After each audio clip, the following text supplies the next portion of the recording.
¿Qué es realmente el comunismo? ¿Es tan aterrador como nos han hecho pensar? ¿Cuáles son los mitos en torno a él? De esto y mucho más vamos a hablar hoy en Retrovisor. Porque los objetos en el espejo están más cerca de lo que aparentan.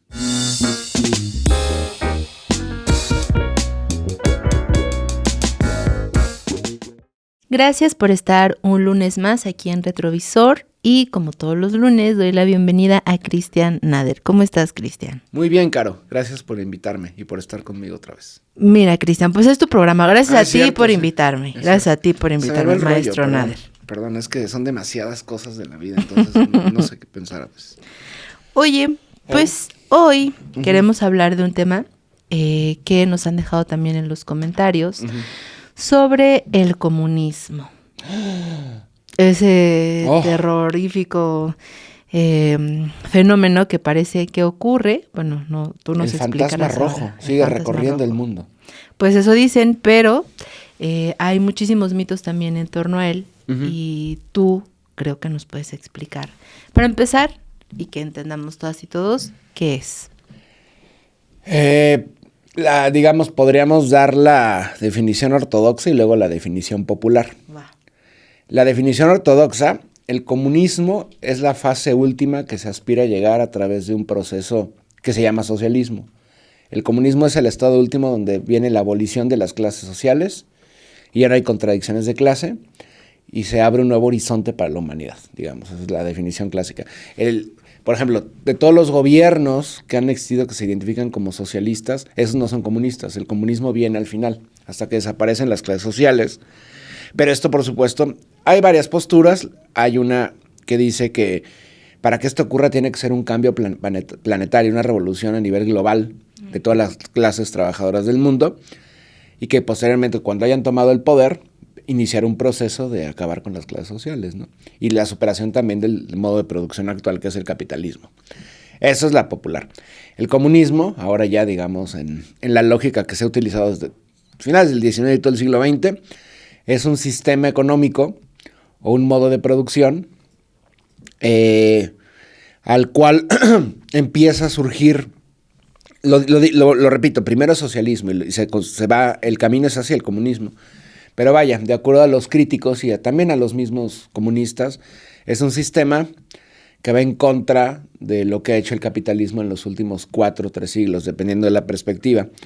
Un sistema económico y también por ende social y político, cultural, en el que los seres humanos, concretamente la clase trabajadora o los grupos que componen las clases trabajadoras, ya no son explotados por los capitalistas.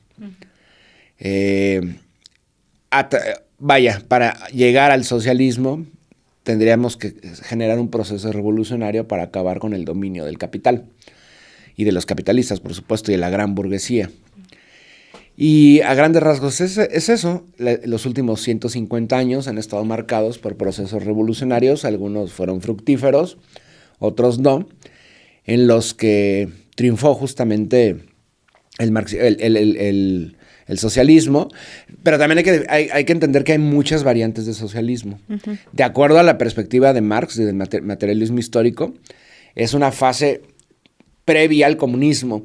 Pero, por ejemplo, si tú le preguntas a un socialdemócrata, te va a decir que el socialismo es otra cosa. El socialismo está dentro del capitalismo en primer lugar y se busca generar un estado de bienestar donde los trabajadores tengan un nivel de vida digno, prestaciones, derecho a huelga, etcétera, etcétera, ¿no? Pero vaya, esos son placebos a fin de cuentas, ¿no? Pero desde el materialismo histórico, desde la dialéctica y desde el marxismo-leninismo es justamente un estado que supere al capitalismo, que acabe con las contradicciones y la violencia del capitalismo, y a partir de ese momento se empieza a construir el comunismo, que es la fase terminal, digamos, por decirlo así, ¿no?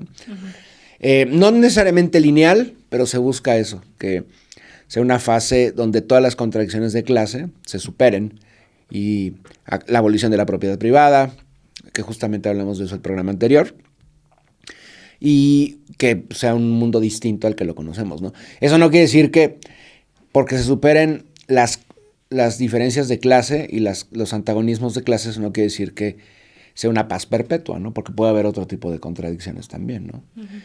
¿Cómo qué contradicciones? Pues por ejemplo, que no se vuelvan a generar los mismos vicios que llevaron a la creación de un sistema económico antagónico.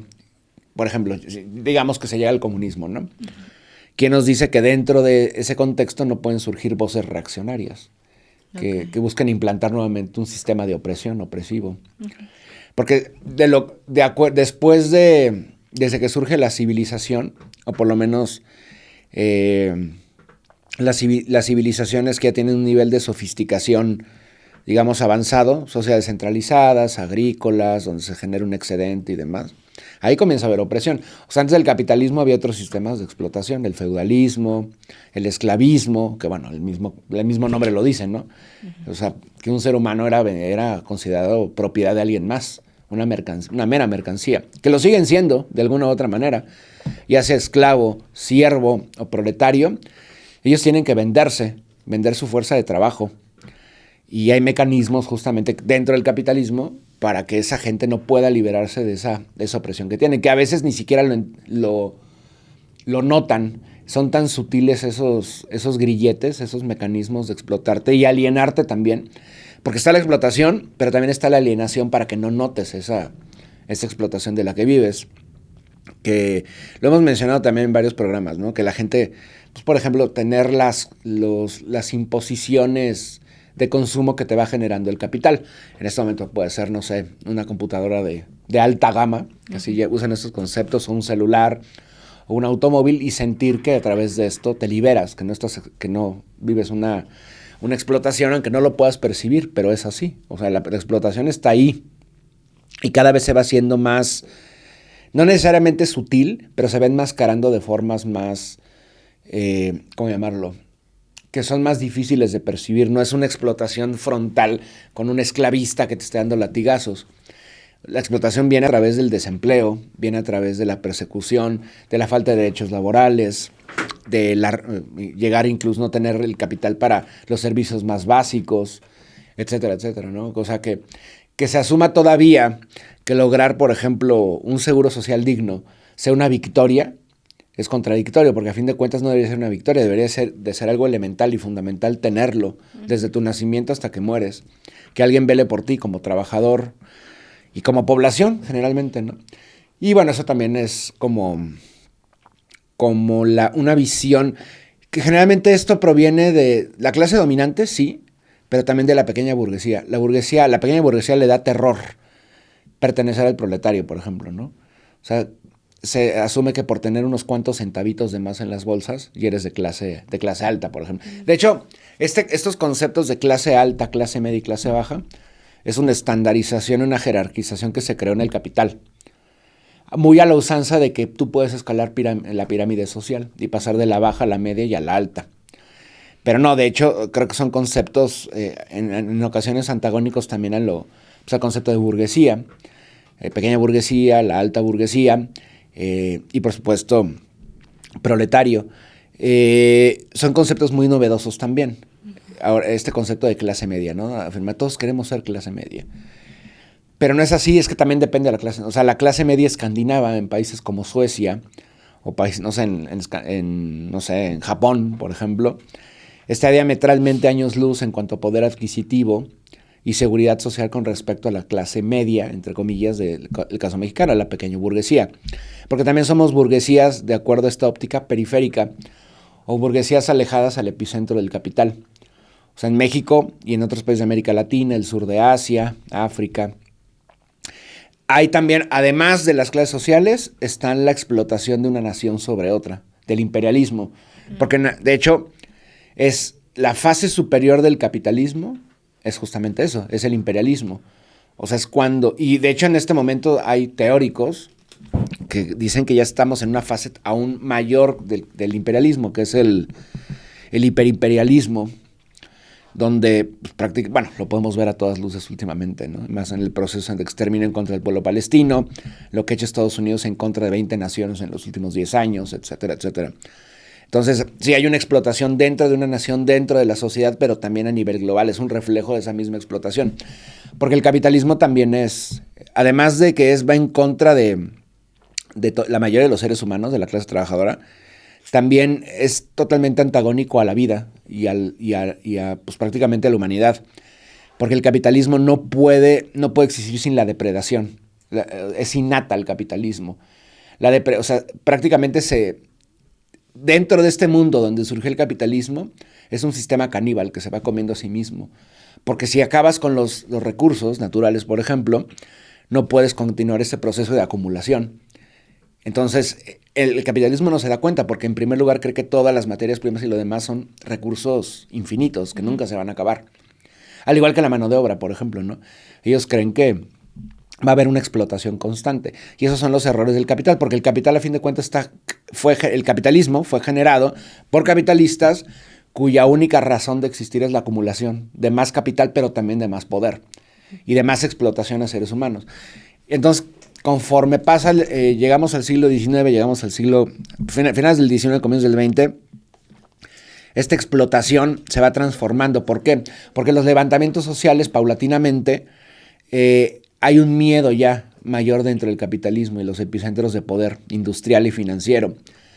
Porque está la amenaza del comunismo, ¿no? Por eso que dije al principio de este programa, el fantasma del comunismo está invadiendo Europa. Es la amenaza de los procesos revolucionarios a comienzos del siglo XX, lo ocurrido en la Unión Soviética, bueno, en Rusia primero, la futura Unión Soviética, en Alemania levantamientos, en Francia durante el siglo XIX fallido, con la Comuna de París aplastado totalmente. Y esa va a ser la constante del siglo XX en Europa, pero incluso también en contextos que todavía no llegaban a esa fase llamada capitalismo, que estaban dando todavía el salto entre otros sistemas, modos de producción, al capitalismo. Tenemos el caso, por ejemplo, de China. China, en los años 30, 40, es una civilización, una cultura, una nación, principalmente agrícola. Y de pronto, bueno, tenía sus centros de producción, de industria, obviamente, ¿no? Pero no era generalizado, no es como la China actual, que la mayoría de la población china ya vive en zonas urbanas, en centros industriales, etc. Antes la gente vivía en el campo.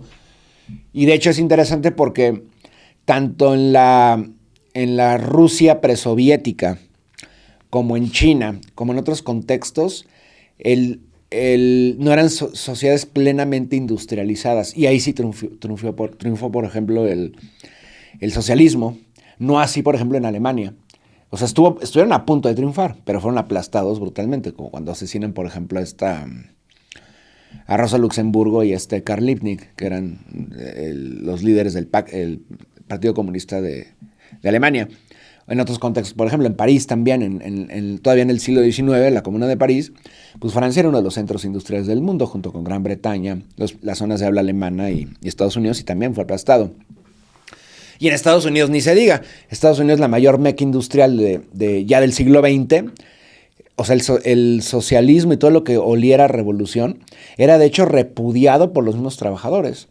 Porque también, obviamente, la contrapropaganda que va dirigida a esas masas se va haciendo más aguda conforme pasan las décadas, porque no se iban a arriesgar a tener un proceso como el soviético en suelo gringo, por ejemplo, ¿no? Entonces le apuestan a, pues, tal cual, interferir directamente en demonizar el comunismo entre las mismas clases trabajadoras. Y tiene mucho que ver también con el pensamiento, principalmente el pensamiento mágico y supremacista estadounidense, ¿no? Donde por ejemplo, ya se pasa como el comunismo es no solamente un enemigo del capitalismo, que lo son, de entrada lo es, porque se busca la creación de una dictadura del proletario, pero también un enemigo de Dios. ¿Por qué un enemigo de Dios?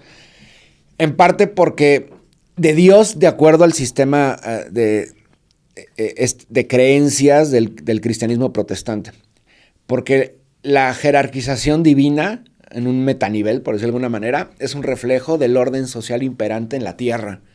Y eso desde el antiguo régimen, el monarca, la nobleza, la aristocracia, los burgueses y finalmente pues, la inmensidad de la clase trabajadora, principalmente campesinos.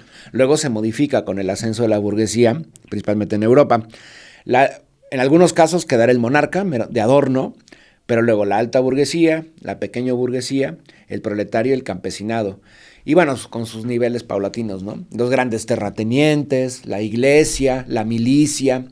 Digo, hay ilustraciones muy interesantes del siglo XIX, comienzos del XX, la pirámide social, como justamente están que todos los trabajadores como Atlas sostienen al mundo entero, ¿no? Y sostienen la acumulación obscena por parte del capitalista.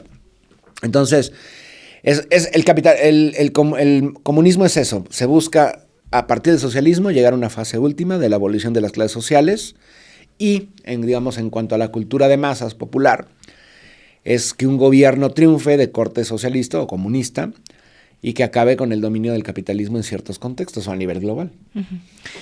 Ahora, por lo que nos dijiste hace unos ratitos, la lógica del capital supone que van a haber recursos inagotables, ¿no? Pero eso no es así. Y también la explotación a los recursos humanos propiamente, o sea, de los seres humanos, también en algún punto estamos viendo como ese colapso, ¿no?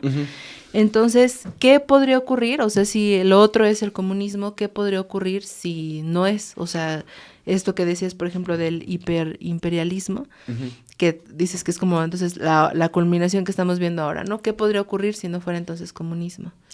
Pues obvio, bueno, no es obvio, pero si seguimos este camino dentro del capitalismo y del imperialismo, por ende, pues es socialismo o barbarie, ¿no? O sea, porque tarde o temprano el imperialismo va a acabar con todo ser humano. Y bueno, no necesariamente con todo ser humano, pero es capaz de destruir naciones enteras.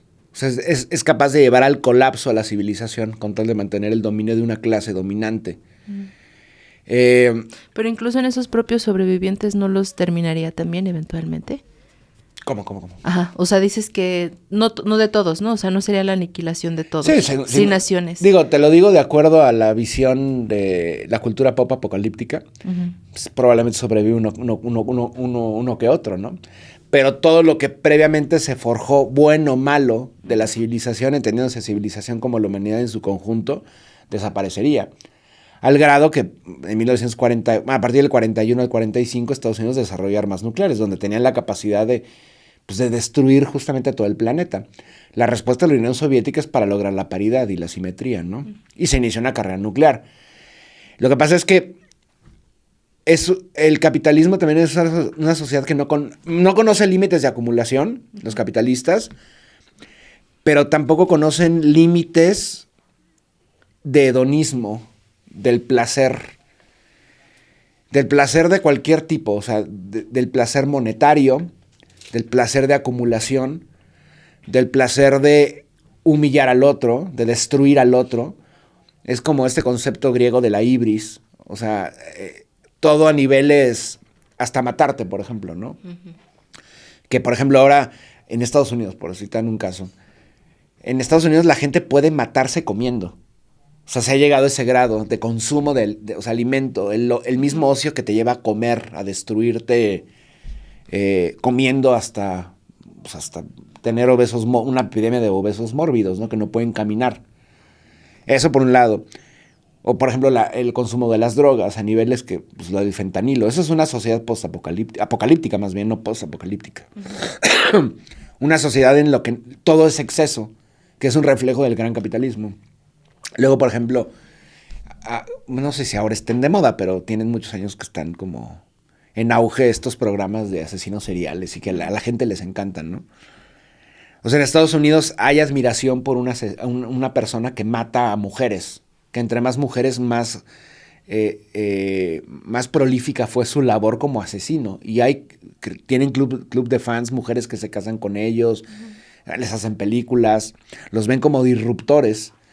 O sea, ese nivel de una sociedad en la que admiran a asesinos seriales, en que te puedes matar de hambre pesando 300 kilos, que puedes estar en Filadelfia o en Boston, en San Francisco, en una epidemia de fentanilo como un zombificado, caminando, bueno, ni siquiera caminando, sí, como arrastrándote en las calles.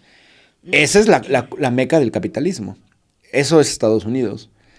Por eso digo que es socialismo a barbarie. La barbarie se está viviendo, o sea, la podemos percibir en cualquier contexto. Tal vez no todavía en el contexto mexicano, bueno, de algunas otras maneras. El narcotráfico, por ejemplo, ¿no? Los narcotraficantes son empresarios. tal cual esa violencia que ejercen, pues no difiere mucho de la violencia de escuadrones de la muerte patrocinados por Estados Unidos.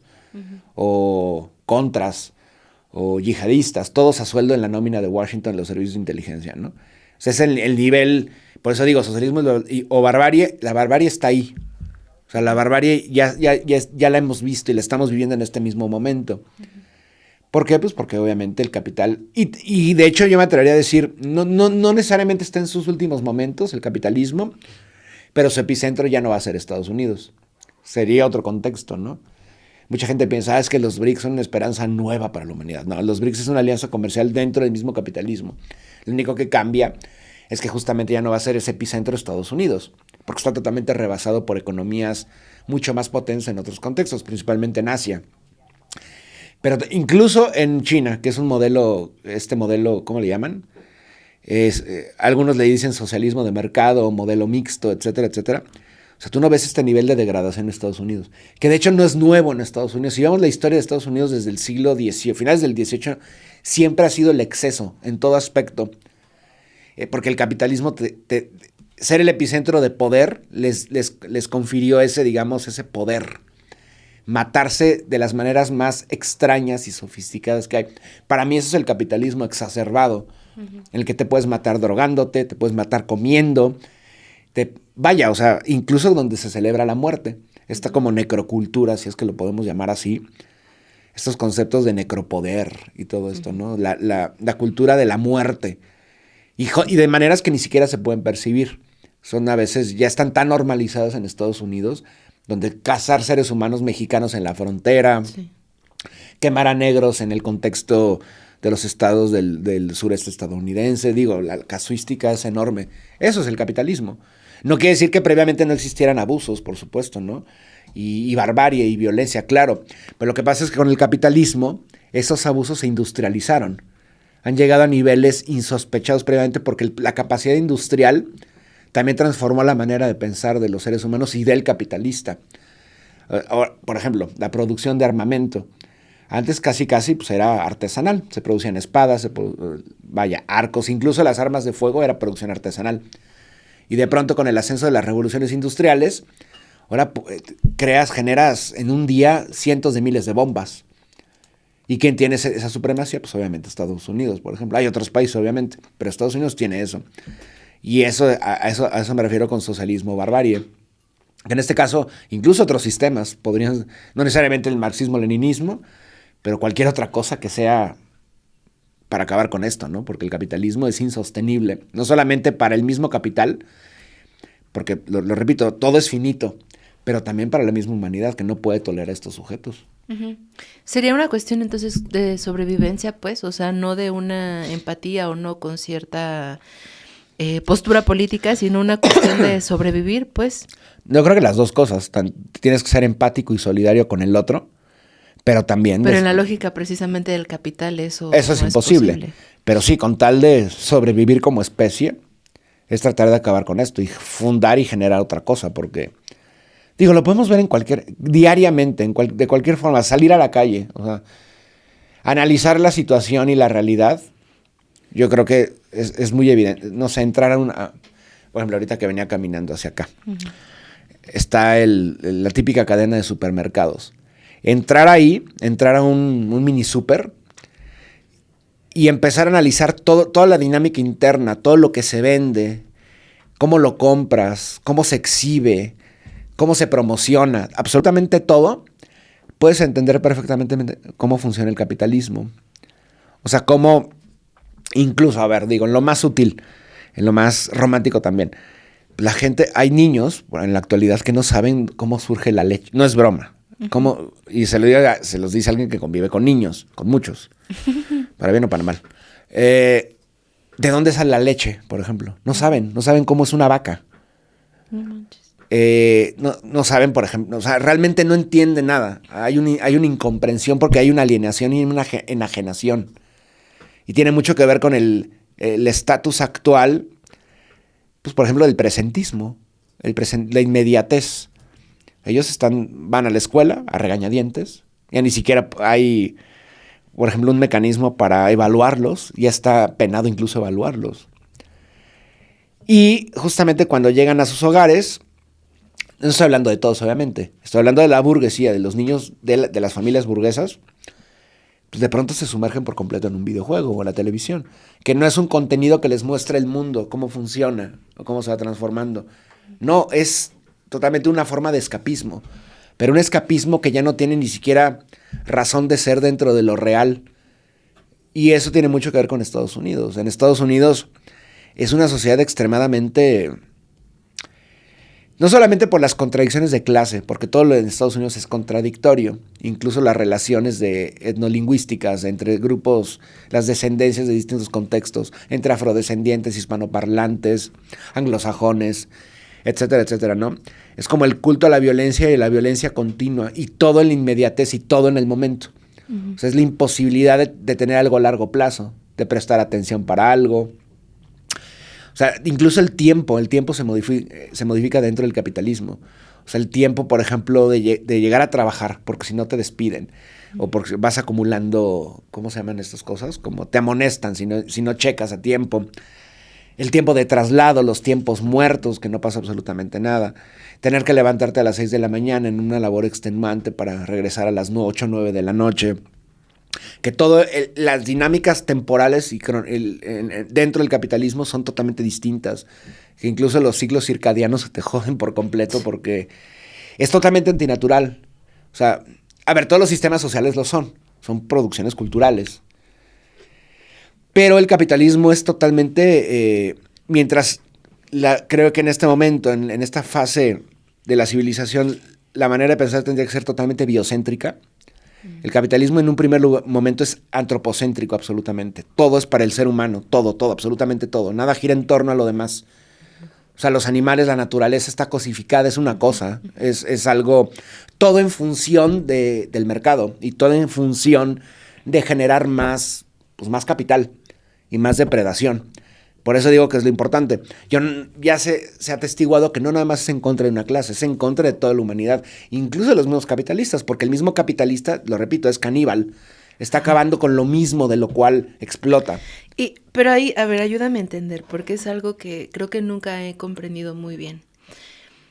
Hace rato mencionaste que en principio, como digamos, esta maquinaria, ¿no?, del capitalismo fue, no sé si decirlo así, pero originada precisamente por los capitalistas, pues como por estos poderosos que entonces fueron como maquinando o poniendo en marcha, ¿no? Pero en el punto en el que como parte de esto estamos sumergidas y sumergidos, ¿no? En esto que, por ejemplo, contabas sobre el tiempo de vida, lo raro que parece, o sea, ahorita que te escucho hablar, ¿no? Como lo raro que parece que alguien se pueda preguntar o decir es que esto es la vida, ¿no?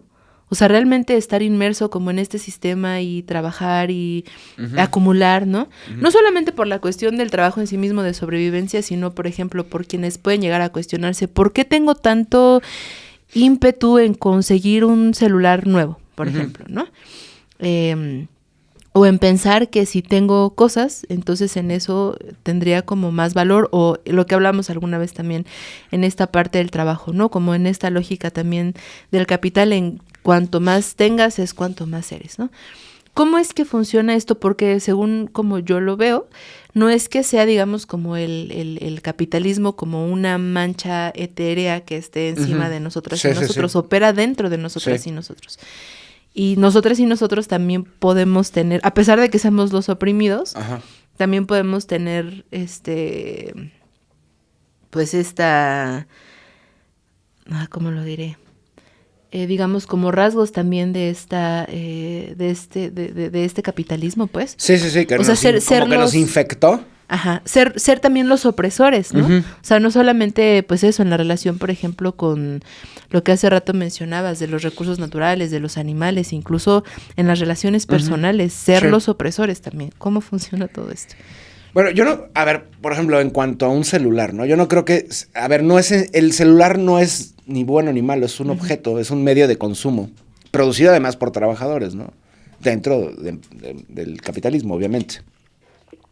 El celular, de hecho, es creo yo, o una computadora es una excelente herramienta para comunicarnos, para aprender, etcétera. es lo que está, digamos, lo que está dentro y lo que tú percibes. Más bien, es cómo utilizas el celular para vincularte con el otro.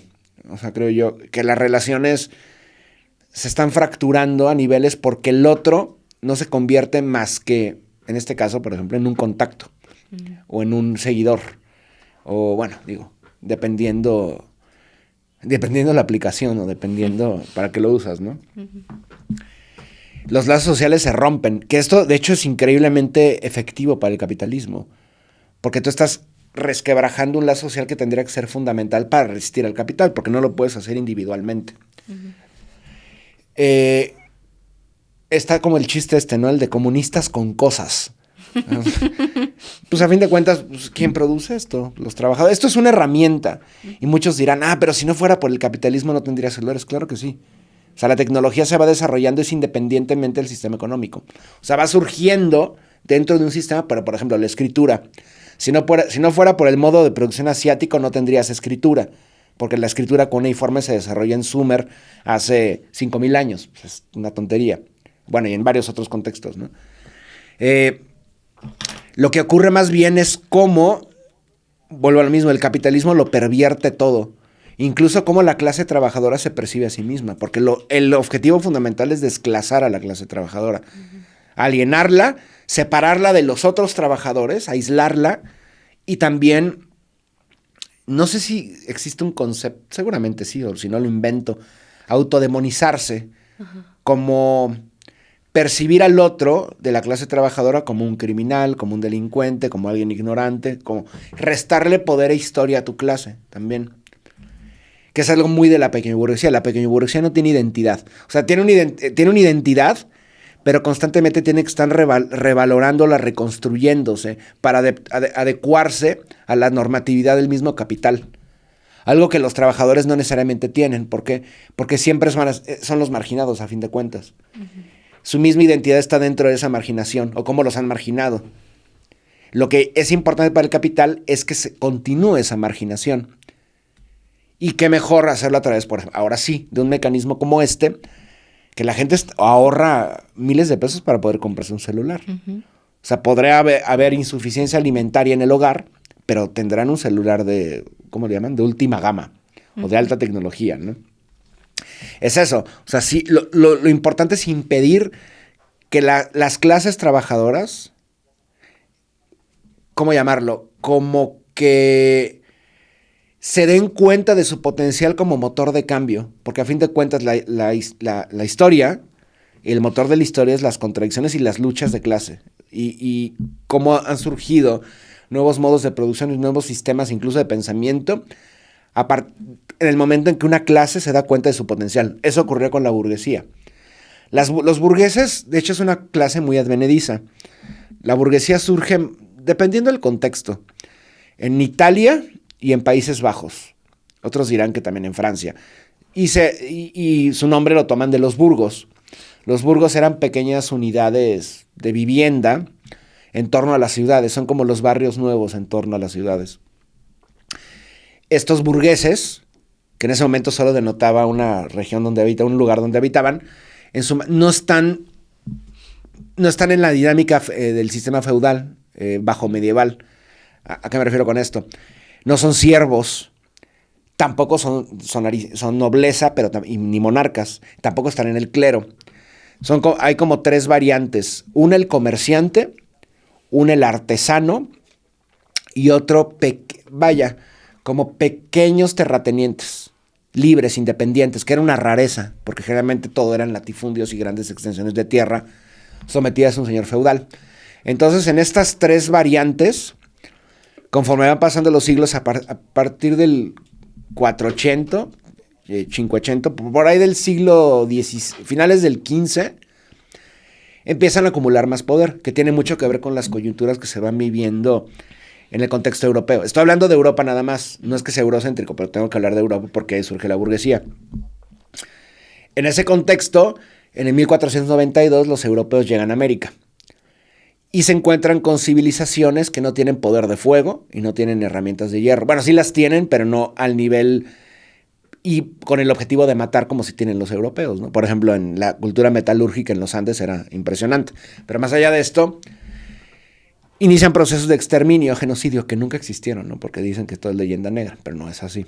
Por supuesto que existieron procesos de limpieza étnica y exterminio de pueblos. Y esto permite que Europa comience un proceso de acumulación nunca antes visto, que se empata con lo que se está viviendo en Europa con el surgimiento primero del mercantilismo, el tránsito de mercancías y de venta de esos productos. Los españoles y los portugueses no lo van a lograr en un primer momento. ¿Por qué? Porque ellos no tienen la mentalidad de generar, pues vaya, la plusvalía, un excedente, para generar más capital. Eso lo van a desarrollar principalmente los países del noroeste de Europa, llámese Inglaterra y luego Gran Bretaña, Países Bajos también. Y más tarde, por supuesto, ya se insertan en ese contexto España y Portugal. De hecho, es interesante porque en el siglo XIX, de los primeros países en abolir la esclavitud es Gran Bretaña. Y muchos dicen, ay, qué buenos eran los británicos. No, porque ya la esclavitud de hecho no les permite operar. Porque dentro del contexto británico es mucho más redituable para el capitalista que seas asalariado en primer lugar. Y el flujo constante de capitales, de capital financiero, pero también la creación de industrias. Entonces se vuelve inoperante el esclavismo porque ya no les funciona, mientras los gringos sí lo siguen haciendo, principalmente en el sur. Los gringos lo que tienen en el norte, en el noreste de Estados Unidos, lo primero siendo la matriz, las 13 colonias, ahí está la industria. Pero ahí no se permite ya la esclavitud hasta en la década de los 10, en los 20. Pero el sur seguía siendo, pues, obviamente, esclavista, ¿no? Y de hecho, por eso viene la guerra civil, porque es un lastre para Estados Unidos que sigan existiendo esclavos, porque no funciona así ya el sistema mundo. Ahora tiene que ser asalariados, tiene que estar enclaustrados en fábricas. Incluso el mismo campo es muy poco eficiente que trabajen esclavos. Ahora se tiene que automatizar paulatinamente el campo. Entonces, a lo que voy con esto es que el capitalismo es un sistema que realmente no tiene tanto tiempo. Por si lo comparamos con el esclavismo duró, por el contexto griego y romano, 800, 900 años por lo menos. El capitalismo tiene 300, 400 años más o menos. Y el nivel de rapacidad y destrucción que genera el capitalismo es mucho mayor que todos los otros sistemas. Precisamente por lo que menciono, el poder industrial, eso no existía antes. La automatización, la mecanización del trabajo. Y cómo incluso los mismos trabajadores se vuelven esclavos de la máquina. O sea, se hacen... Esto del concepto de cyborg no es que sea muy William Gibson o de ciencia ficción del siglo XX, no. Eso ocurre en el XIX. Prácticamente el trabajador y la máquina se hacen uno. Y el trabajador está subordinado a una máquina. Incluso en un principio del siglo XIX, los niños. O sea, los niños... Porque debido a los engranes, pues ellos prácticamente tienen que meter las manos mete tus manitas en los engranes, ¿no? Porque no me caben las mías que son de adulto. Entonces, el capitalismo lo que hace es romper cualquier cosa natural, cualquier lazo natural, lógico y solidario, el capitalismo lo destruye por completo. Y lo peor de todo, que quieren que pensemos que esa realidad es natural. Exacto. Cuando es todo lo contrario, es una imposición que lo toca todo.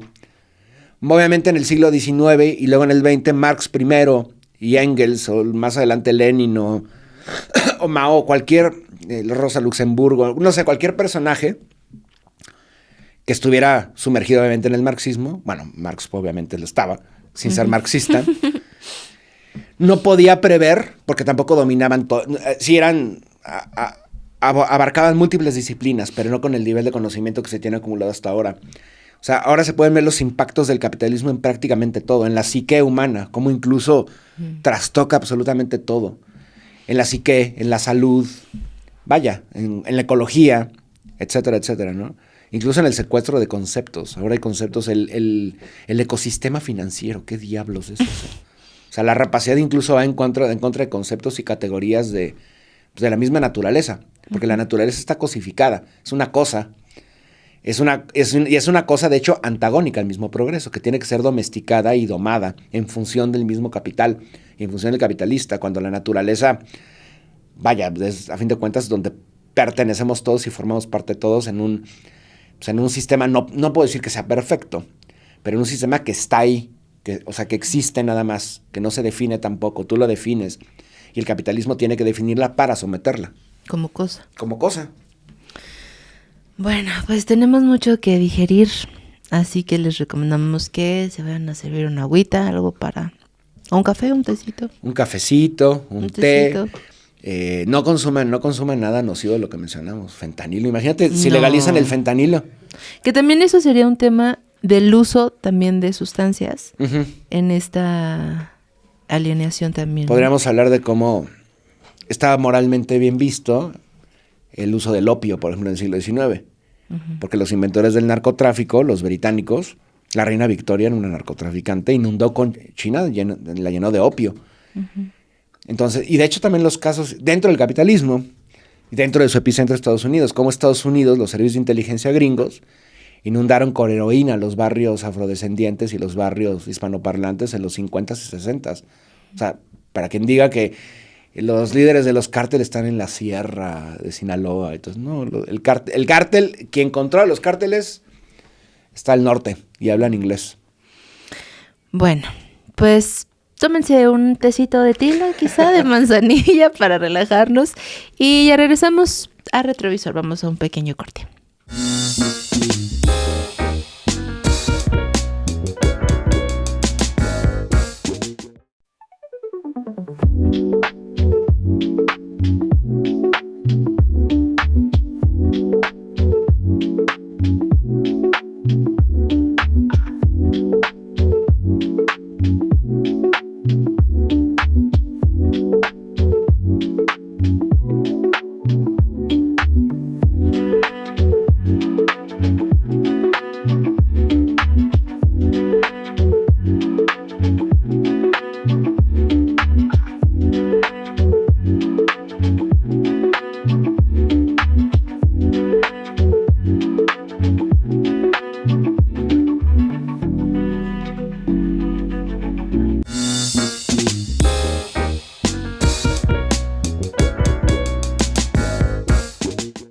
Ya estamos de regreso, muchas gracias por permanecer con nosotras y con nosotros en este retrovisor. Cristian, a ver, sigamos platicando del comunismo. La buena noticia es que no es... El comunismo. natural. El comunismo, el fantasma. La buena noticia, según lo que entiendo, pues es que no es sustancial, no es algo como, digamos, natural, en ese sentido, como inevitable, por decirlo así, ¿no? Sin embargo, lo que hablamos hace un momento, pues estamos también inmersas e inmersos en ello, no pintan muy bien las cosas, pero precisamente para ir conociendo, ¿no? Hablamos al principio del programa en que también se ha nutrido de muchos mitos en torno a lo que implicaría, por ejemplo, el comunismo, ¿no? Uno de ellos es sobre la familia, sobre que el comunismo buscaría eliminar cualquier tipo de relación y sería como un caos y sin ningún vínculo afectivo en el sentido familiar, para empezar. ¿Nos puedes hablar un poco de esto? No, pero, a ver, sí. ¿Hay una amenaza por parte del comunismo a la familia? No, porque de hecho, a ver, comenzando nuevamente. El comunismo no es que sea algo, o sea, en teoría y en la praxis, no es que el comunismo sea algo innato. No, también es un constructo social, ¿ok? No es que haya un sistema que sea natural, ni el capitalismo lo es, por más de que le den esos dotes de que es algo natural y el libre mercado y la mano... Lo innato es nada. Sí. O sea, es el caos, es la anarquía.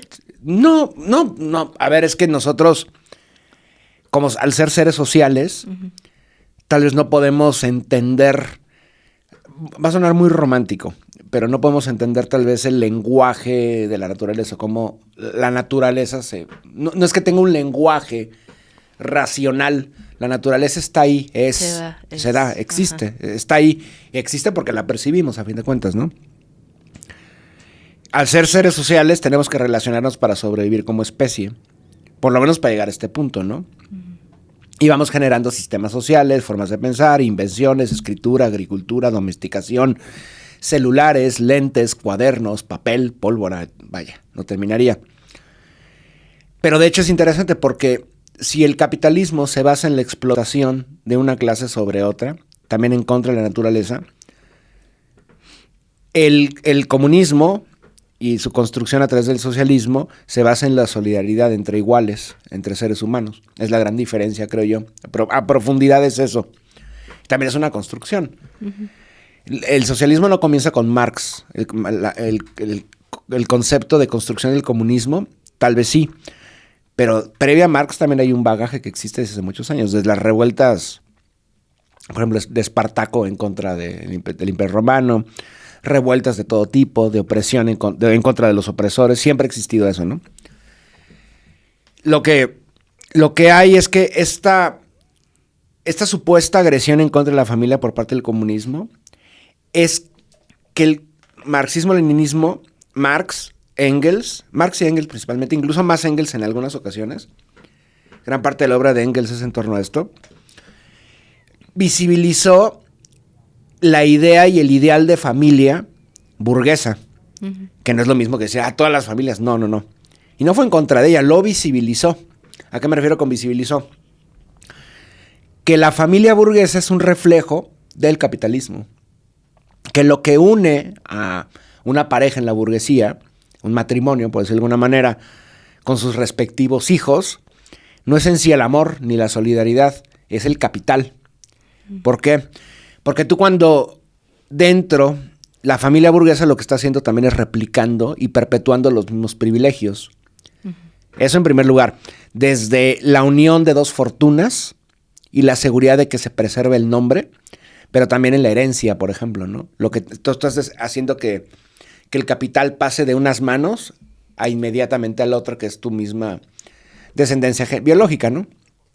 Eso en primer lugar. Pero también la familia burguesa es un reflejo de la explotación del capital en cuanto a clase. Porque dentro de la familia burguesa la mujer no existe. Está totalmente subordinada y esclavizada por el iba a decir el patrón incluso, ¿no? Por el varón. Ese es el patriarca de la familia. El patriarcado es eso. Que la mujer está eliminada por completo, solo está en función del hombre para perpetuar nuevas generaciones de esos mismos burgueses. Y porque el niño también está encadenado. ¿A qué me refiero con encadenado? Porque los niños o las niñas, en un primer momento los niños nada más, porque las niñas no se educaban dentro del hogar. Más adelante se desarrollan escuelas mixtas o para mujeres exclusivamente. Porque los niños ya no son educados por la sociedad. Antes la educación se recibía en sociedad. ¿A qué me refiero en sociedad? No me refiero a la socialité. Me refiero a por la comunidad. Hasta que en el siglo XVIII se escolariza todo el mundo. Se comienza el proceso de escolarización. Primero la burguesía, luego por luchas y reivindicaciones sociales a la clase trabajadora. Ahora hay lugares donde el niño se puede enclaustrar para que aprenda. Pero mientras tanto, el máximo orden, la jerarquización dentro del hogar, comienza con el varón, con el padre. Luego sigue, por supuesto, la madre, en una posición de adorno incluso a veces. Y luego, por supuesto, vemos a los niños, ¿no? Es la familia nuclear burguesa por excelencia. La mujer silenciada y explotada. Y que justamente contrae matrimonio, no necesariamente, muchos dirán, pero es que en el capitalismo ya no hay una obligación, ya no te arreglan el matrimonio. A veces sí, a veces no. Y cuando no te lo arreglan, no necesariamente, a veces sí hay por, obviamente, solidaridad, sin duda alguna, ¿no? Por gusto y relaciones sexoafectivas, obviamente. Pero también es para perpetuar los ideales de clase y el poder y el capital amasado por ese contexto familiar que funge también como una empresa. Y de hecho la mujer como tal cual es horroroso, pero funge como una fábrica que produce hijos. Hijos para seguir la labor del padre, la acumulación del padre, y para preservar el nombre y la misma herencia. La herencia es eso. En el momento en que el padre... De hecho, es sumamente... ¿cómo llamarlo? Es extremadamente perversa, porque el patriarca, de haber tenido todo, llega un punto en que ese patriarca no tiene nada. Porque viene el relevo generacional, en que el gran capitalista, el gran patriarca, va a ser el hijo tarde o temprano. El primogénito principalmente, ¿no? Siempre es el primogénito. Y también varón, ¿no? Y también varón. Digo, había casos excepcionales. Y de pronto, cuando no funciona, ya ese hombre ya tiene una edad avanzada, pierde cualquier elemento, cualquier necesidad que tenga este hombre, se pierde. Lo pueden recluir en un asilo o lo tendrán de adorno también, a la usanza de las mujeres y los niños. Entonces es extremadamente perverso como incluso porque Antes la familia, en otros contextos, también está la familia de clase trabajadora o de otras clases o en otros modos de producción. La familia era mucho más extendida, no se reducía nada más a la familia biológica. Era la comunidad inmediata, eran parientes lejanos. O sea, era que todas las mujeres de la comunidad educaban, los padres también educaban en conjunto. O sea, era una sociedad que lo sigue siendo todavía. Si tú vas a cualquier barrio de clase trabajadora, así es. O sea, las mujeres en conjunto cuidan a los hijos. Mientras el padre, pues obviamente, tiene que acabar en la fábrica o en cualquier otro contexto. No así la familia burguesa es eso. Es un reflejo de la sociedad y la cúpula de la clase dominante que rige a la sociedad. Es como una especie de diagnóstico interno en lo familiar también, donde los niños... Y de hecho surgen estas ideas también, ¿no? El amor burgués, el amor con muchos tintes románticos, pero también de acumulación, etcétera, ¿no? Y muchos dicen, se está transformando. Lo siguen diciendo, es una amenaza a los comunistas para la familia. ¿Están transformando a la familia? No. La familia eminentemente sigue siendo burguesa, sin importar si es homoparental, sin importar incluso si es una madre soltera. No, eso no quiere decir que no renuncie a la burguesía, incluso con un padre ausente, por ejemplo, que un padre que nunca se hizo cargo de sus hijos. Hay una figura paterna, aunque en este presente está la figura paterna, que es la misma burguesía. O sea, se replican los mismos patrones. El cambio profundo sería una amenaza para un nuevo modelo de sociedad y por ende un nuevo modelo de familia. O un modelo de familia mucho más cercano a lo tradicional, más humano, más solidario, que esos lazos matrimoniales o lazos filiales con los hijos o con la familia extendida sean por eso, por solidaridad y amor y supervivencia también, no para perpetuar una estirpe, por ejemplo, ¿no? Y el dominio a través del capitalismo de esa estirpe. ¿Y cómo podría ser eso? O sea, pensando también en lo que hablábamos hace un momento, de que parece que el capitalismo y esta mentalidad también irrumpe en nuestras relaciones, ¿no? Uh-huh. Al principio del programa estábamos comentando un poco sobre, por ejemplo, este modelo de familia que es, para empezar, pues monógama uh-huh. y heterosexual, uh-huh. ¿no? Y esta relación que ahorita nos has comentado sobre el capital y el patriarcado. Pero, ¿qué tanto también implica este modelo de producción uh-huh. en esta manera de relacionarnos? O sea, incluso ver al otro como de mi propiedad, por ejemplo, en esa parte. ¿Y qué otro tipo de modelos, si eso, como que cierta teoría comunista se ha también preocupado por esa parte o no? Lo mencionábamos con respecto a lo de la monogamia, ¿no? Uh-huh. Más allá de monogamia o poligamia. Pero generalmente cuando uno es polígamo, ¿quién tiene permitida la poligamia? ¿Quién no la tiene permitida? El hombre. El varón, por supuesto, uh-huh. ¿no? Incluso, por ejemplo, en el contexto, contextos no cercanos, pero digamos no tan lejanos. Los mormones, por ejemplo, ¿no? Uh-huh. Quien puede elegir a múltiples parejas es el varón, la mujer no. La mujer, ¿o sea, se puede? No se puede, la mujer no puede. ¿Pero el hombre sí? Sí, bueno, sí, creo que cada vez es menos, porque ese fue uno de los grandes problemas de surgimiento del mormonismo en Estados Unidos, que la monogamia dentro del protestantismo tradicional es fundamental, o por lo menos pública, porque por debajo del agua obviamente exacto. Conocemos eso, ¿no? Pero, por ejemplo, en cuanto a poligamia era un problema que tenían los mormones, pero de hecho, a ver, eso, vaya, si la poligamia es consentida por los dos y los dos practican, bueno, no tendrían bueno, por los que sean, ¿no? Por los si que sean, poligamia. ¿no? Sí, pues uh-huh. Cada quien. Uh-huh. Pero lo que compete, de acuerdo a Marx, es que no importa esta idea de familia, vuelvo a lo mismo que mencioné antes del corte, no importa si se está transformando, su patrón, su piedra fundacional de la familia burguesa sigue existiendo, que es justamente perpetuar los privilegios del capital dentro de los valores familiares. O sea, la familia sigue siendo la unidad básica de toda sociedad. Es que justamente estos que quieren desacreditar eso es eso. La familia sigue siendo fundamental para cualquier sociedad. Es su piedra fundacional. Digamos, el primer nivel de lo que es la sociedad. Uh-huh. Pero las familias, dependiendo de la época, reflejan la época en que se vive, el sistema económico que se vive. La familia en el feudalismo, dependiendo de la clase, en el feudalismo va a ser distinta. Por ejemplo, en la nobleza, La nobleza no es que el rey o el monarca o los condes o los varones y demás, no es que eligieran libremente a su pareja. Obviamente hubo un casamiento acordado. ¿Para qué? Para acumular tierras, por ejemplo, o acumular privilegios o tesoro real. O sea, cada modelo de familia es distinto dependiendo de la época que va marcando las cosas. Y el surgimiento de la familia burguesa, que tiene su prehistoria ahí por ahí del siglo XV-XVI, ya es una realidad en el siglo XVIII, cuando la burguesía triunfa y desplaza al viejo régimen también, ¿no? Y paralelamente a la familia burguesa, pues está las familias de clases trabajadoras, que no creo que exista un modelo nada más. Dependiendo del contexto a nivel planetario, regional, religioso, hay muchísimos elementos distintos que definen lo que es una familia. Y la familia también, la idea creo que está en constante transformación también. Incluso dentro de la burguesía, ¿no? Ciertas cosas, ciertos elementos. Por ejemplo, ahorita una familia, pues el concepto de homoparental está siendo normalizado en el epicentro occidental y en Eurooccidente. Eso no quiere decir que esa familia homoparental justamente haya renunciado al privilegio burgués. Que a veces lo burgués el privilegio de clase está por encima de lo familiar. Siempre hay que mantener. Por ejemplo, ¿qué ocurre cuando una mujer no puede tener hijos? Por ejemplo, o un hombre, pues tiene que quebrar eso, porque no puedes perpetuar la misma estirpe.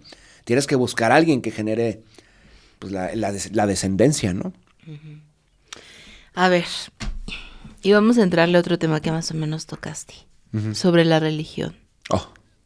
¿Sí es cierto que el comunismo quiere exterminar cualquier... Bueno, no dicen la religión, dicen a Dios, ¿no? Y cualquier religión. ¿Qué hay de eso? Bueno, a ver, voy a leer, y todo es por una cita, generalmente es por una cita, que siempre está mal citada, ¿no? Está incompleta, pero justamente vamos a ubicarla. Aquí está. Cito, y dentro de esta cita va a estar la cita. A ver. Al llegar a París en octubre del 43, 1843, obviamente, Marx se declaró ateo por primera vez. Ahí escribió la introducción a la crítica de la filosofía del derecho de Hegel, en la que afirma que la crítica de la religión llegó a su fin en lo esencial en Alemania, y la crítica de la religión es la premisa de toda crítica. Sigue. Tengo que leer esto porque es importante para entenderlo. Y continúa. El fundamento de toda crítica irreligiosa es que el hombre crea la religión. La religión es una coincidencia invertida del mundo. La miseria de la religión es, por un lado, la expresión de la miseria real y, por otro lado, la protesta contra la miseria real. Ahora sí. La religión es el suspiro de la criatura oprimida, el corazón de un mundo sin corazón, el espíritu de una época sin espíritu. ¿Qué quiere decir con esto Marx? La religión simplemente es la religión, que fue generada por el hombre, pero la religión puede ser perpetuar el estatus de las cosas o ir en contra de este. La religión es a ver, voy a simplificar un poco las cosas, pero la religión es como un celular. Con un celular o con un cuaderno o con un libro o con un arma puedes cambiar el contexto. Puedes iniciar una revolución o puedes perpetuar el sistema que vives. La religión tiene elementos liberadores y tiene elementos conservadores. Porque la religión fue instrumentada por el ser humano. O sea, es un instrumento creado por los seres humanos. Y si lo quieren ascender a la divinidad o a las divinidades, también Dios es un instrumento del ser humano. Que es interesante porque Dios, casi Dios crea al hombre para que Dios lo explote. Pero también es interesante porque Dios puede servir también para restringir ciertas cosas o para liberar. Dios es como la excusa para tal cosa o para tal cosa, con un motivo siniestro, pero también con un motivo liberador. Sigo, porque hay otra cita. Dice,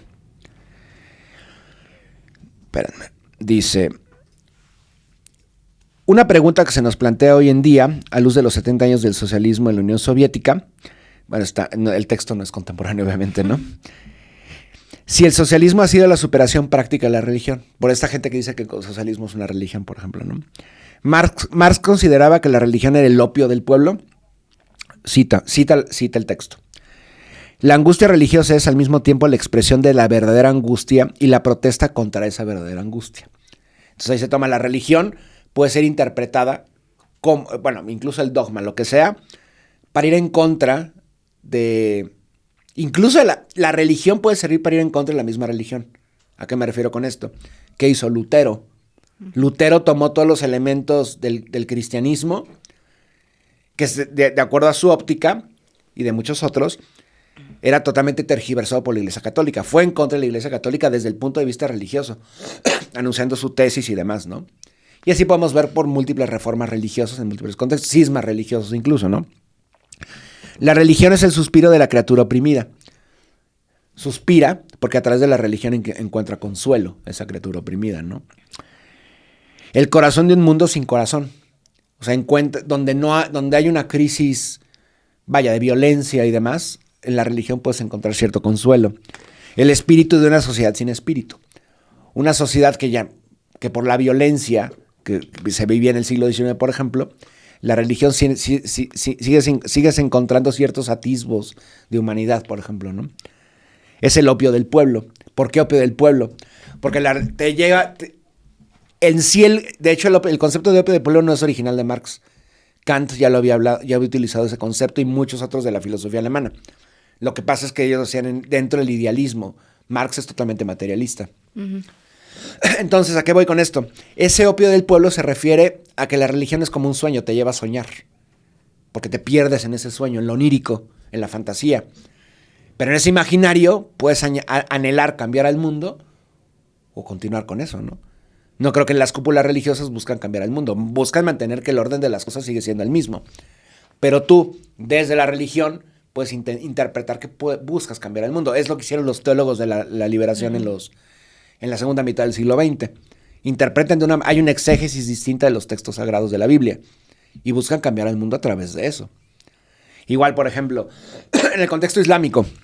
En el contexto islámico, que de hecho es mucho más evidente, no es tan no tienes que hacer como una hermenéutica del texto, porque el Islam es mucho más abiertamente liberador que los textos, por ejemplo, bíblicos del cristianismo. Y así, la religión como tal es el opio del pueblo porque no te lleva por caminos que no necesariamente son materiales, pero a partir de cómo tú te adentres en ese idealismo de la religión, pues o mantener el estatus de las cosas como están, o bien transformarlo por completo. De hecho, hay una última cita. Dice, justo aquí, en su artículo, Marx y Engels, como sociólogos de la religión, un escritor, afirma que la frase "la religión es el opio del pueblo" no es original de Marx, sino que es anterior a su obra y fue utilizada con distintos matices por Kant, Herder, Feuerbach, Bruno Bauer y muchos otros. La frase "la religión es el opio del pueblo" aparece como una cita de Marx en la crítica de la filosofía del derecho de Hegel y no es una afirmación paradigmática. O sea, no es un antes y un después, porque justamente la religión, que de hecho se puede entender religión, pero también espiritualidad, no es lo mismo. Exacto. La espiritualidad no está institucionalizada.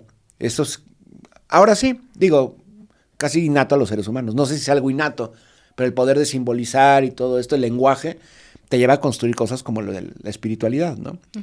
La religión es cuando ya hay un modelo único que se oficializa y se vuelve dogma, uh-huh, que también es, a fin de cuentas, parte de un sistema social y parte también de una estructura de poder que se tiene que mantener, porque la misma religión, la reliquia, también se tiene que perdurar. Tú la puedes transformar o derrumbar. Ese es el punto, ¿no?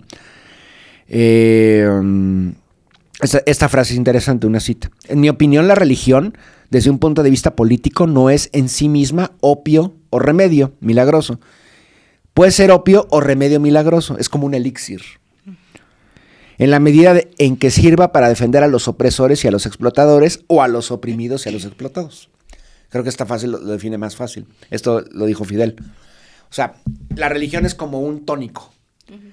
Te puedes perder en ese tónico y encontrar la solución a las cosas, ir en contra de las cosas en torno a tu experiencia psicotrópica con ese tónico. O bien, puedes acabar siendo un dogmático y afianzarte en ese poder reaccionario que confiere la religión. Uh-huh. Y ya, esa es opción del creyente. Entonces, Marx no dice, y los que precedieron a Marx, incluso idealistas que son adorados por la ciencia burguesa, la filosofía burguesa, Marx no dice que la religión sea el opio del pueblo en el sentido de que es una droga que te idiotiza. No. Dice que a partir de ese opio con olor a vainilla que puedes fumar. Puedes encontrar la solución a las cosas o perpetuar ese escenario insostenible. Claro.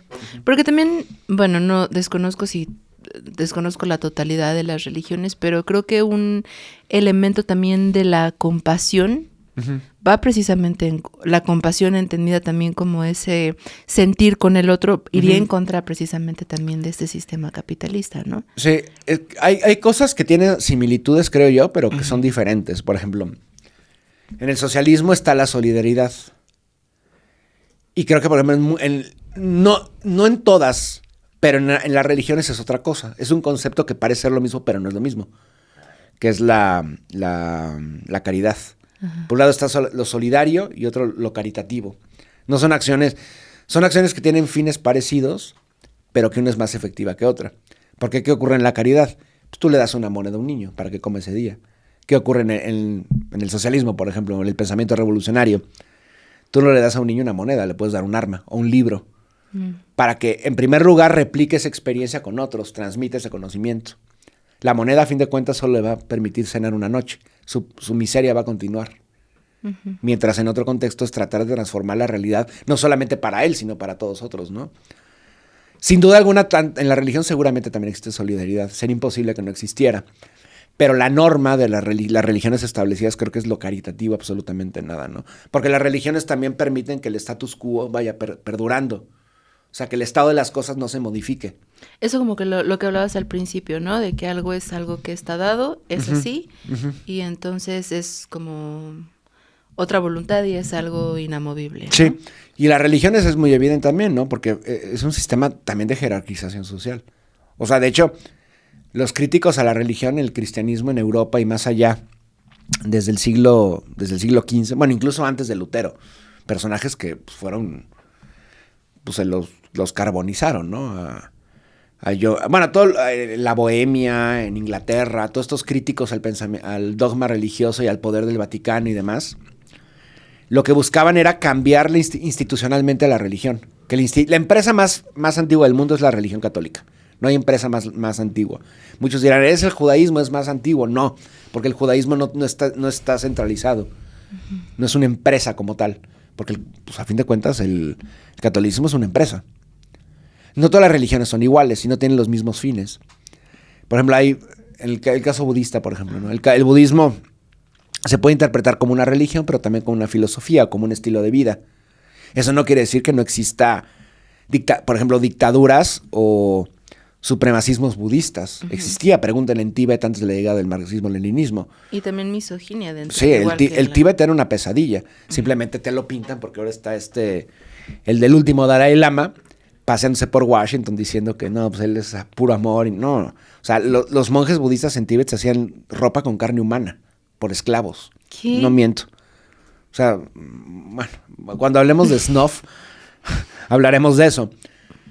Pero es que ese es el punto. ¿Cómo interpretas la religión? O sea, ¿la religión con un mecanismo espiritual o la religión con un mecanismo también de clase? Ajá, y de poder y de transformación. Creo que la cita de Fidel es muy interesante, ¿no? Porque aquí, lo repito, dice, puede ser opio o remedio milagroso. De hecho, el opio es un remedio milagroso. ¿Cuántas medicinas que nosotros consumimos no tienen opiáceos? Como anestesia incluso, ¿no? O como para aliviar el dolor. Ya que no tienes dolor, puedes seguir tu camino y transformar las cosas, pero también te puedes perder en el opio. Y por eso es importante, creo que la cita de Fidel. En mi opinión, la religión desde un punto de vista político no es en sí misma opio o remedio milagroso. Puede ser opio o remedio milagroso en la medida en que sirva para defender a los opresores y a los explotadores o a los oprimidos y los explotados. Es tal cual. Todo depende de quién y de cómo lo hagas, ¿no? Y de qué busques en eso. Y también creo que definir que no es como tal es religión, pero también se refiere a la espiritualidad, que la espiritualidad también existe en el marxismo. Y también en otros modelos, en el anarquismo y demás. No me refiero a la espiritualidad de un ser superior, no. Sino el espíritu humano, de ser solidario con la gente. O sí, ¿no? O sí podría ser. Oh, sí, claro, bueno, sí, también. Pues ya ves que hay una interpretación. Bueno, Jesús ha sido todo: feminista, ecologista, ser extraterrestre, monje budista,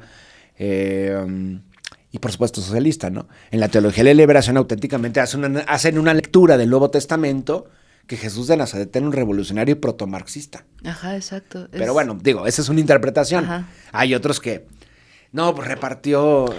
Pero, a ver, por ejemplo, en este caso en específico, ¿no? O sea, en un sentido quizá, bueno, a ver, tal vez, bueno, no sé tú. ¿Qué pasa, hermano? Yo no soy experta, obviamente, ¿no? Pero pienso que hay cierta visión donde, por lo menos la figura, por ejemplo, de Jesús, era compasiva y no, tal vez no estaría, por ejemplo, marchando junto con los panistas, diciendo, dividámonos entre nuestro color de piel o quien tenga más. Al contrario, ¿no? Hay como varias escenas que hablarían más de fraternidad, de igualdad, de darse por completo a los otros, ¿no?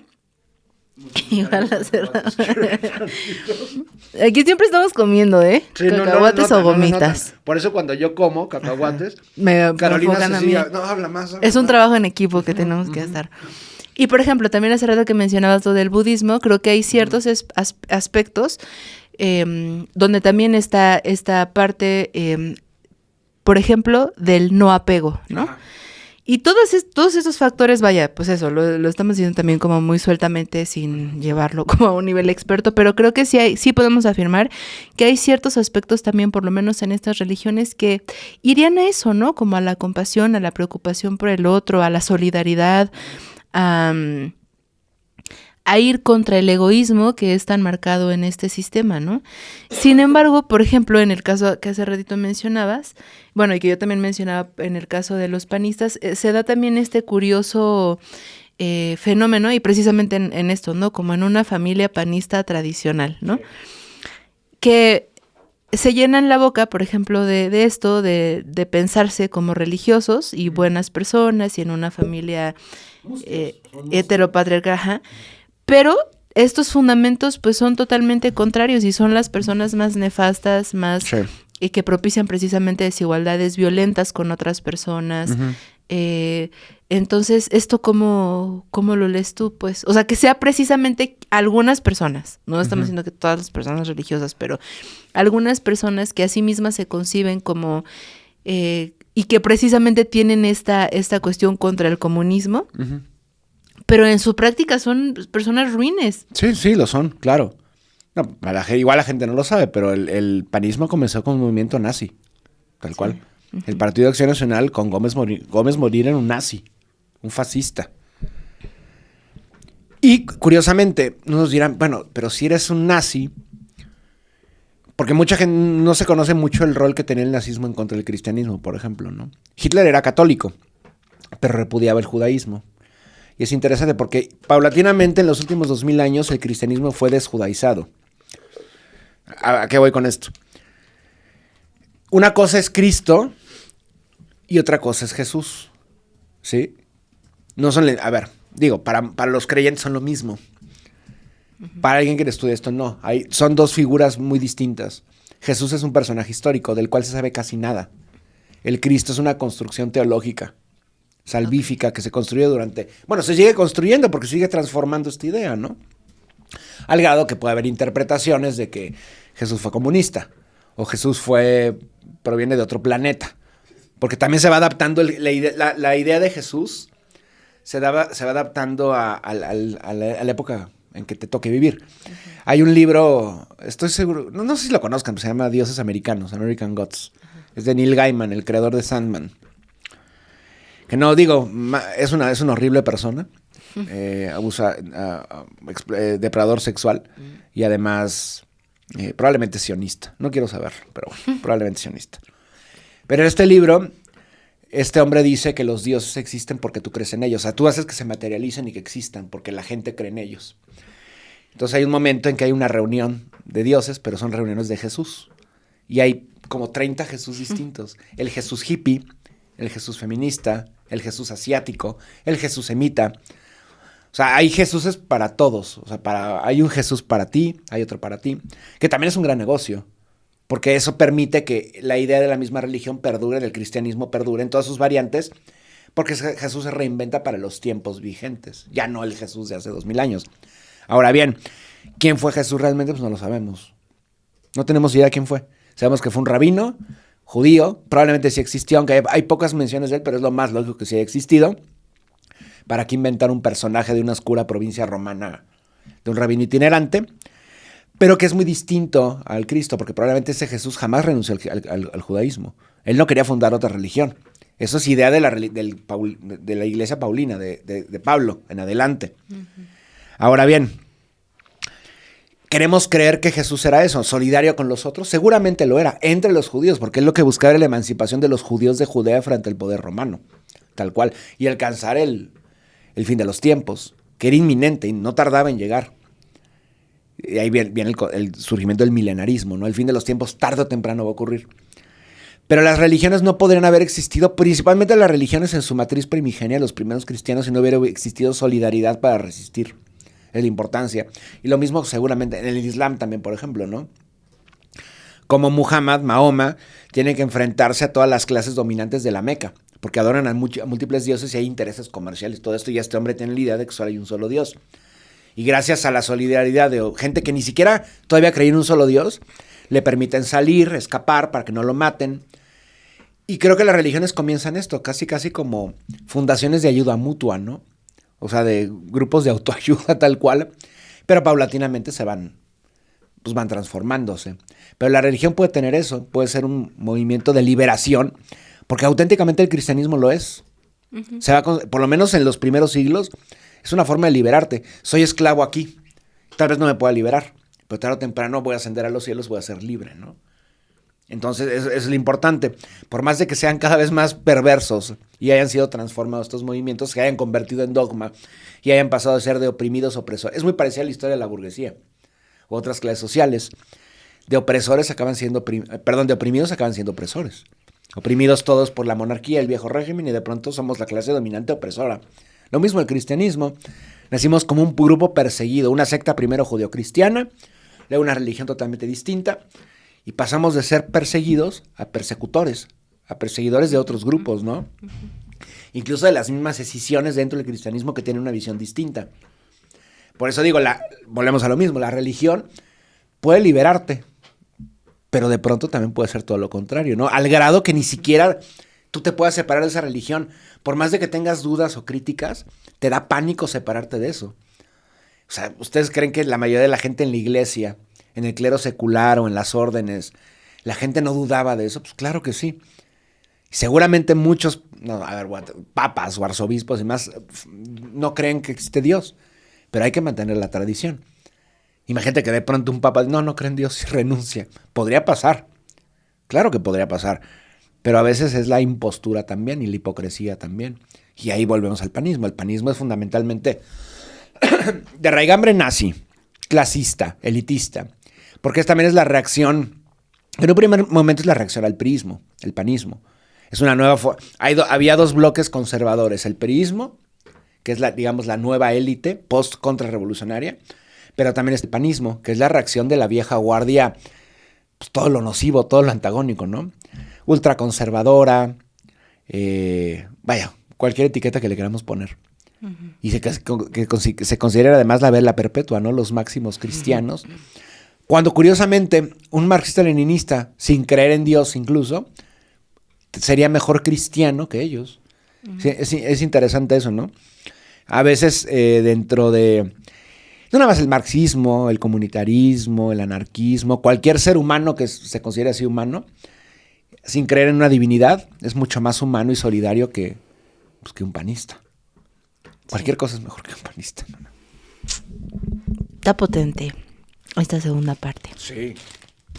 ¿Qué les parece si vamos a un cortecito? Vamos. Para agüita o algo, o más cacahuates. Vamos a un corte y ya volvemos.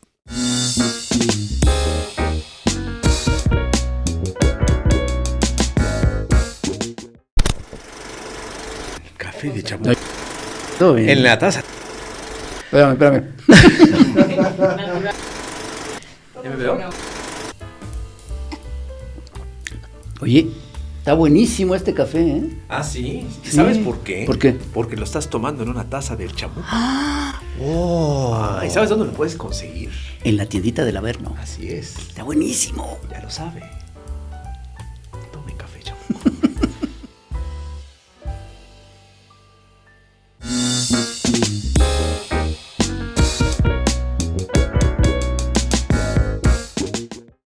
Ya estamos de regreso, gracias por permanecer aquí con nosotros. Oigan, Alex W650 nos hizo una recomendación que tomemos en cuenta, porque nos dice, deberían de dejar de contestar mensajes al principio, el algoritmo los va a afectar por las altas tasas de rebote, gente que entra al video y sale al darse cuenta que el video no va al punto. Mi consejo es que dejen esa sección para el final. Consejo tomado. Consejo tomado, todo sea por el algoritmo. Porque tenemos nuestro sentido de acumulación. Así es. Acumulación de vistas, acumulación de suscriptores. Somos capitalistas. Sí, Dice amigos. Luis Sanabria, Estrada. En Venezuela, Chávez no renovó la conexión a un canal de televisión que promovió el golpe de Estado que tenía más de 50. Que promovía el golpe de Estado. Este canal tenía más de 50 años al aire, llamado RCTV. Y eso provocó la radicalización total y niveles de odio que todavía no se superan. Hablando del caso de Salinas Pliego en el contexto mexicano.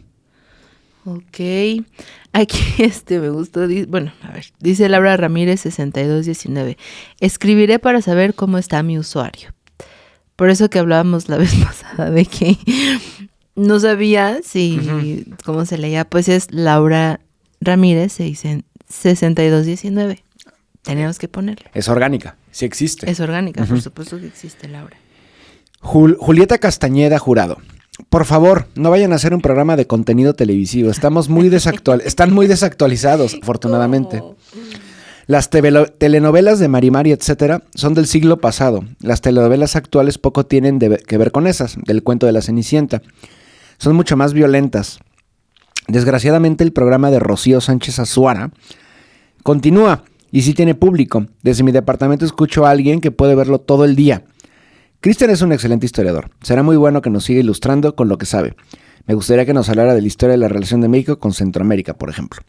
No, ya no puedo leer más porque capturé la pantalla, el comentario y ya se corta. Pero bueno, sí, lo tomaremos en cuenta, por supuesto, ¿no? Porque hubo una época en que Centroamérica y México eran el mismo país. Cuando, durante 1 año y 2 meses, creo, con Iturbide. Hasta que se separan las repúblicas centroamericanas y se fundan más países. Daría también para otro programa, ¿eh? Sí, claro.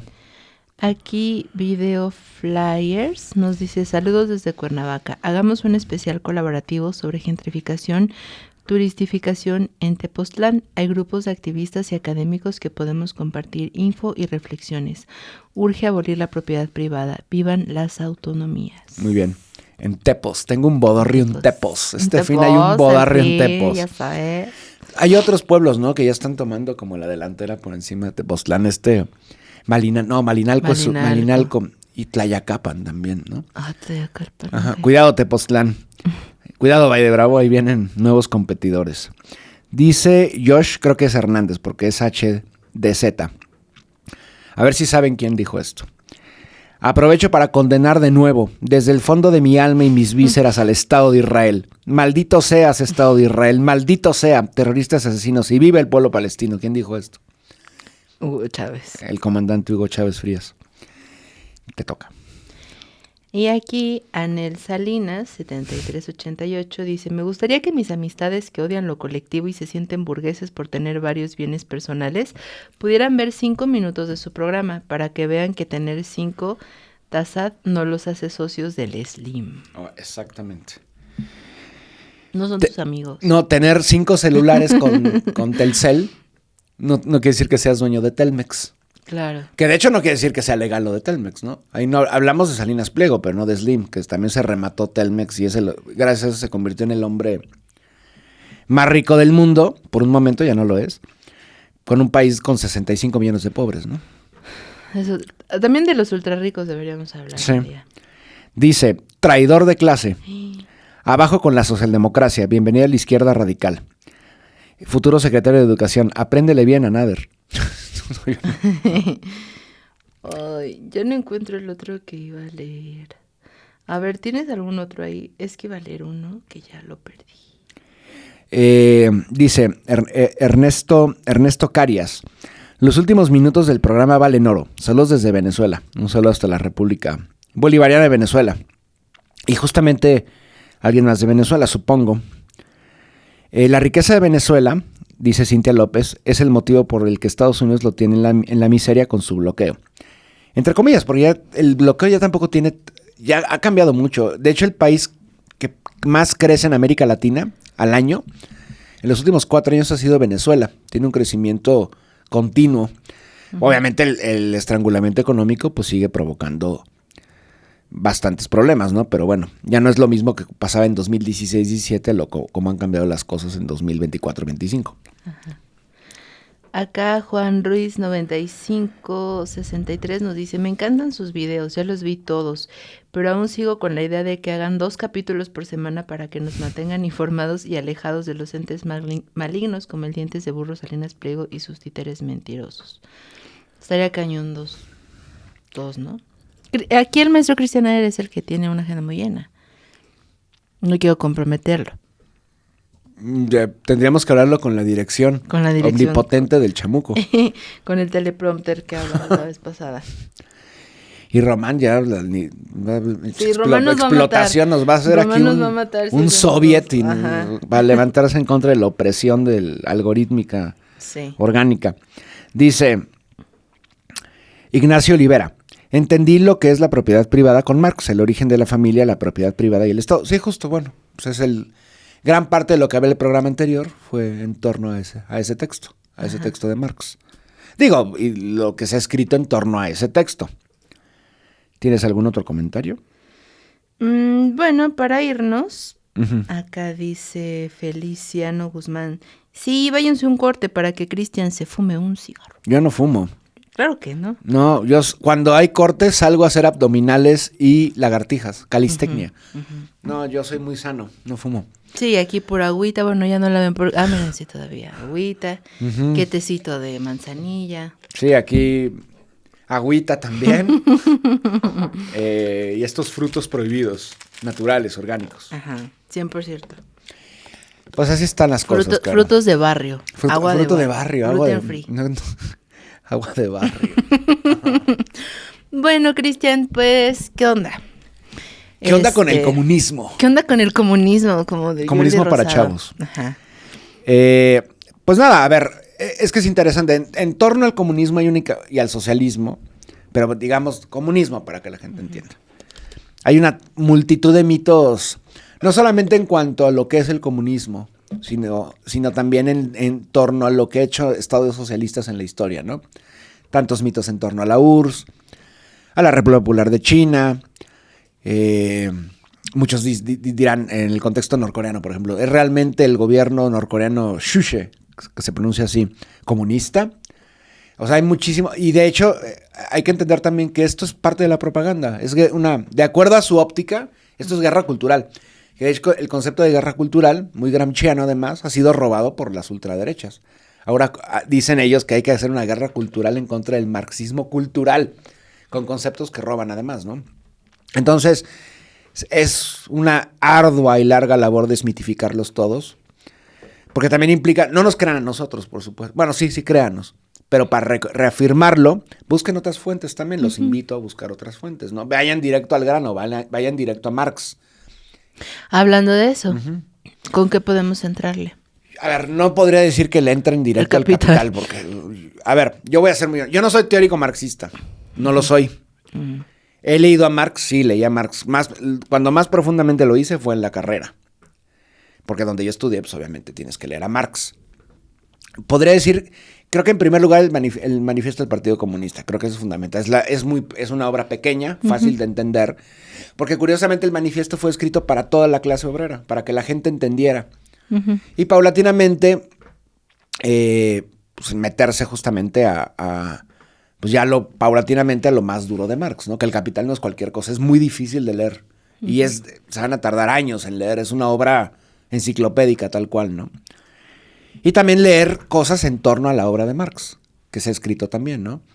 Por ejemplo, en cuanto a la historia, en Marx hay un historiador británico, ya falleció, que se llama Eric Hobsbawm, y es muy interesante para entender a Marx. Hay un libro que se llama Formaciones Económicas Precapitalistas, y ese sirve para entender, por ejemplo, que la lucha de clases no es exclusiva para ir en contra del capitalismo y en contra de la burguesía. No, eso siempre ha existido. Y la historia ha estado definida por eso, por las contradicciones y enfrentamientos de clase, ¿no? Y la opresión de una sobre otra. Entonces, comenzaría con eso. Lean el manifiesto del Partido Comunista y ya paulatinamente se van adentrando a la obra de Marx y de otros personajes, de Engels, que siempre está opacado además, ¿no? Por Marx, pero también era un gran intelectual. Y más adelante Lenin, que creo que son los tres fundamentales, Marx, Engels y Lenin. Y ya también hay otros, ¿no? Digo, Stalin también. ¿Tú sabías que Stalin iba a ser monaguillo? No. Iba a ser cura, iba para cura de la iglesia georgiana. Y acabó siendo otro tipo de cura. Oigan, también díganos si quieren que pues sigamos hablando de otros mitos sobre el comunismo,